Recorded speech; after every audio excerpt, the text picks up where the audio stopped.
see if you're facing me. But in a minute, on the left-hand side, there's a punt over there called the Catherine. Oh, I don't care. And that's actually the Duchess of Cambridge's own punt. So when she comes to visit she has her own. Cambridge, she can use that punt. But it looks a bit battered at the moment because students can also use it. You mean these over here? The Catherine? Yeah, the Catherine. And Henry the Seventh. After Elizabeth, let's see. So when it was put on the river, she was the first one to punt it. I'm not sure she did any of the punting herself, but now very much she did. Oh, that was nearly me in. Really? That would have been a good video. A good, yeah. Now you see the 4 spires at the top of the chapel? Yep. Yes. Yeah. Back in 2002, there's this society at King's called the Nighttime Society. And what they did, just before the Queen's annual visit, was put traffic cones on each one of the spires. So King's woke up, well, whoever sorts out that sort of stuff, I don't know what the job title would be, but whoever sorted it out had to frantically put scaffolding up quickly, and they were only retrieved only hours before the Queen was due to arrive.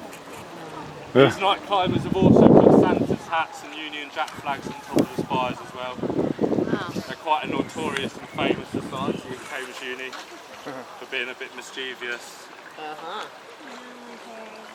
No one knows how they actually got up there. I wouldn't want to try it myself, to be honest. Yeah.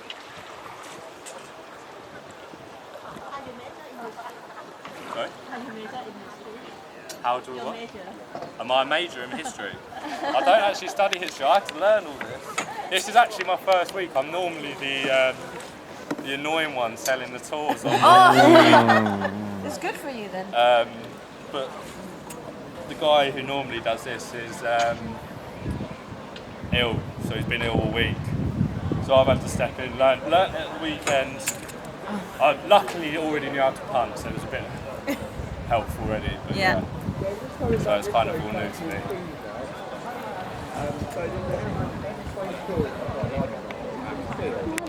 So what is going on over there? This is an event for the students and their families or something, right? For graduation. Because they're all nicely dressed. But as we come up to Clare Bridge, on my left is the Clare Gardens. And if you graduate from Clare successfully, you can actually get married in the gardens free of charge.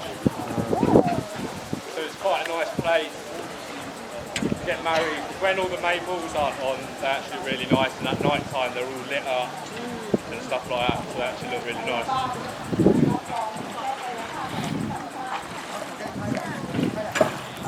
So yeah, you can get married in there. It's quite a nice house. But it's optional. It's optional, you don't have to get married then? No, obviously, yeah.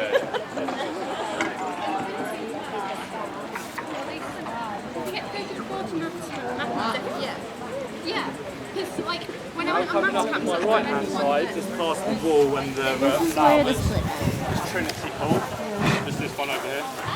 This was founded in Look, my DNA. 1350. It wasn't built in 1350. Now someone can get it and phone. But it was the first building If from they're the first rich enough, university go ahead. in 1350. Then got knocked down and rebuilt But it'd in the break late it down to 1800s or something like that. It's quite the newest bit of it is relatively new. The famous people who have studied at Trinity include Stephen Hawking, where he finished his masters here after being an undergraduate at Oxford. So he started his degree in Oxford and finished it at the better uni in Cambridge. Also, David Attenborough, you guys know him? Yes. Yeah, he was studying at Trinity Hall. Trinity Hall also have the newest building on the river, which is just in front of me on the right, which is Jerwood Library. Built 17 years ago in 1998. Now, this library is one of the only 24-hour libraries left at the uni. And sometimes when I come to work over the bridge, well, when the exams were on anyway, you see students still in their pyjamas and stuff, loads of energy drinks around them where they've obviously literally spent the whole night. What's your head, mate? What's your I'm head? gonna say. Watch your hand. My name is Ducky Mom.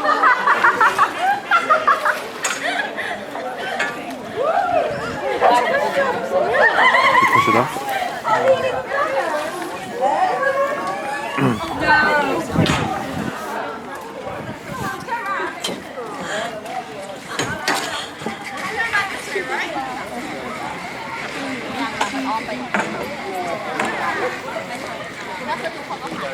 Yay, we're not getting on. Just watch out, Daniel, for your hand. It's not out there. I mean, and you see, Elizabeth, keep your arms in. I am, it is. No, I see your sleeve out there. So you'll get whacked.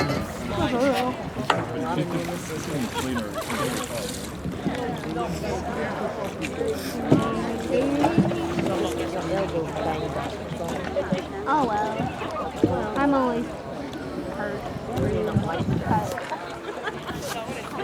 Now coming up on my right is Trinity College, which is the biggest and the richest college on the river.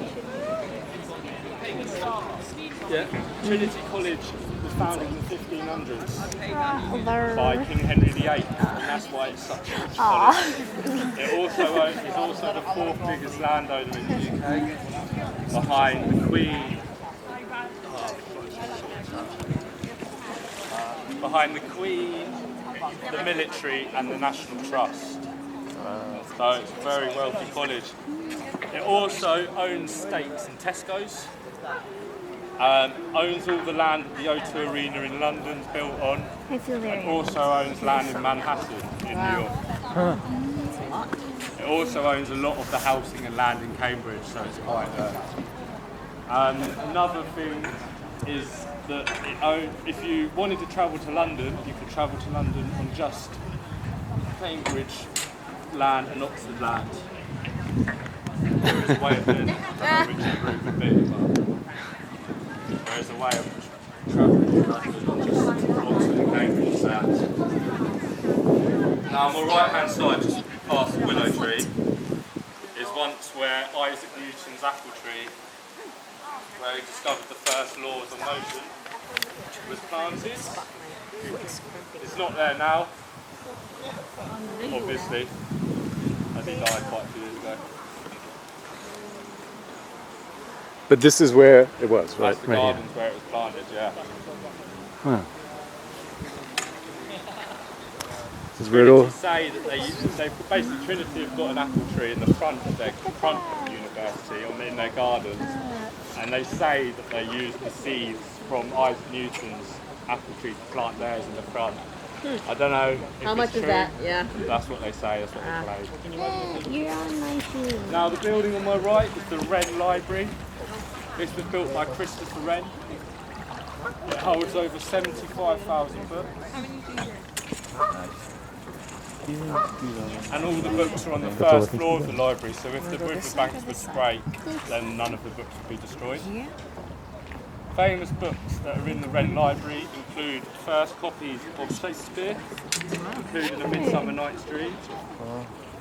Also, Isaac Newton's first notes and notebooks, including Principia Mathematica. I don't know if that's how you say it completely correctly, but it's something along those lines, Principia Mathematica. But more famously, it holds the first sketches and drawings of A.A. Milne's Winnie the Pooh. As A.A. Milne was a former student at Trinity, and he donated all the sketches and drawings to the library. So if it was open today, which is unfortunately not, because Trinity has its May balls at the moment, or it's had its May ball and it's packing up, you'd be able to go and see Winnie the Pooh sketches. But Milne wrote Winnie the Pooh? You see, you know when we passed that last bridge, Trinity Bridge, all the way to the next bridge on the tour, which is the Kitchen Bridge, when Trinity had their fireworks on Monday night, the whole of the river was literally covered in punts. So so you literally couldn't see any of the water. It was all just covered in punts. And everyone sits on the punts for a couple of hours, has a few drinks, and just fireworks display, which is probably a lot better than the one that actual Cambridge hold on fireworks night. It was actually really good fireworks. They have all music playing, lights and all that sort of stuff. So it's quite a nice evening. On my left now is the new court building, which is St John's accommodation, built by Henry Hutchinson in the 1800s. Now this building is named the Wedding Cake because of its near perfect symmetry and its layered structure. So if you look, you probably can't really see from the river, but if you look very closely at it, it's actually pretty much symmetrical. Also, when this was first built, it was a hospital, and that's why now St John's specialises in medicine.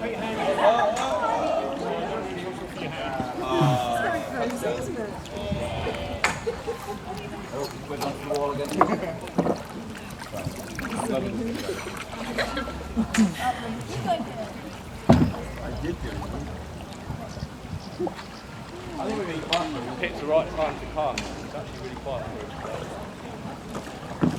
But now we're just coming up to the kitchen bridge. It's called the kitchen bridge because back when St John's was first founded, this bridge would be for all the kitchen staff and butlers and stuff like that. So they would use this bridge, and then the following bridge we're about to see, the bridge size, was used for the students and the fellows. It's such a depth, isn't it? Now it's called the kitchen bridge because it literally just links up St John's accommodation to the student kitchen on the right hand side.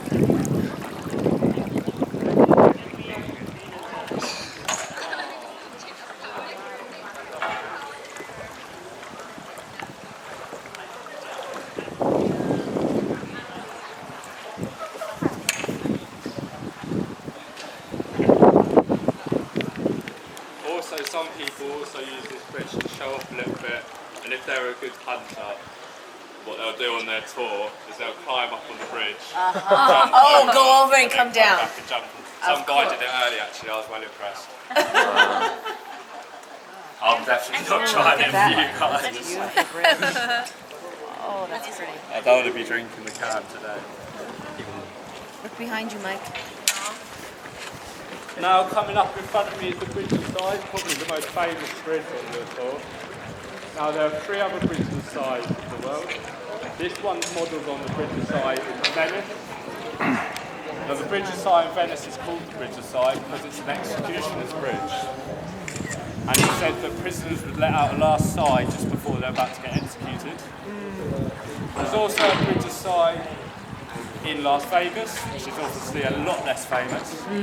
And it said that people let out a sigh when they realised how much money they were gambling. Yeah, that makes more sense.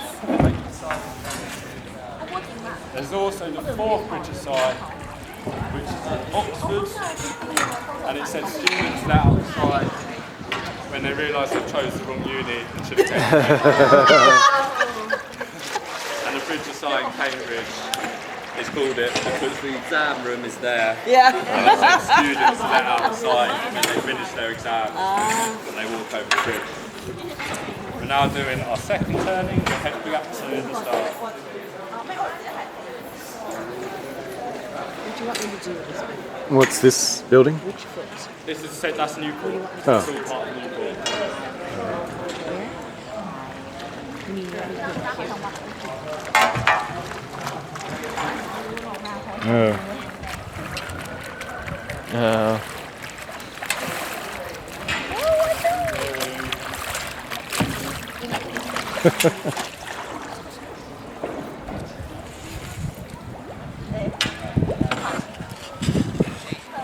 You see the black door just there behind me? Back when St John's was first built, that was used for trading, so people would punt up on these punt vessels and sell their goods to the fellows and the students and stuff through those doors. They're not used now, obviously.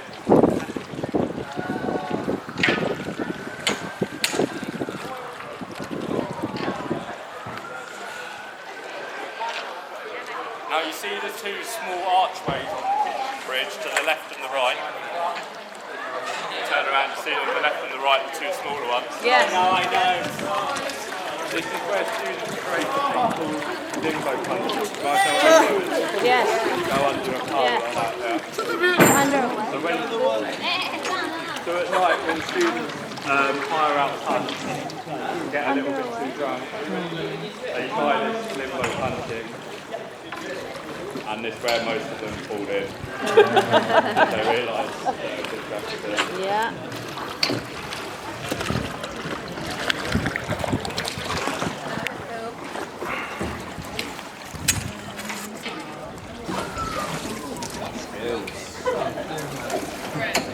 Give it a month, you'll be doing it. I'm not staying on here for a month.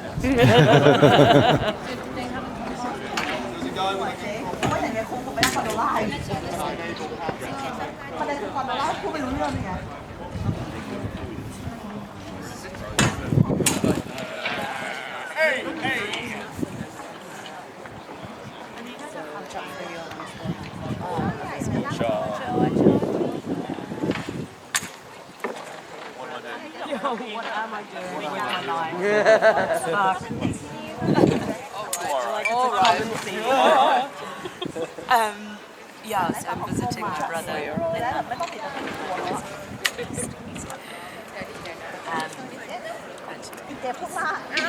Nicholas passports. Reasonable.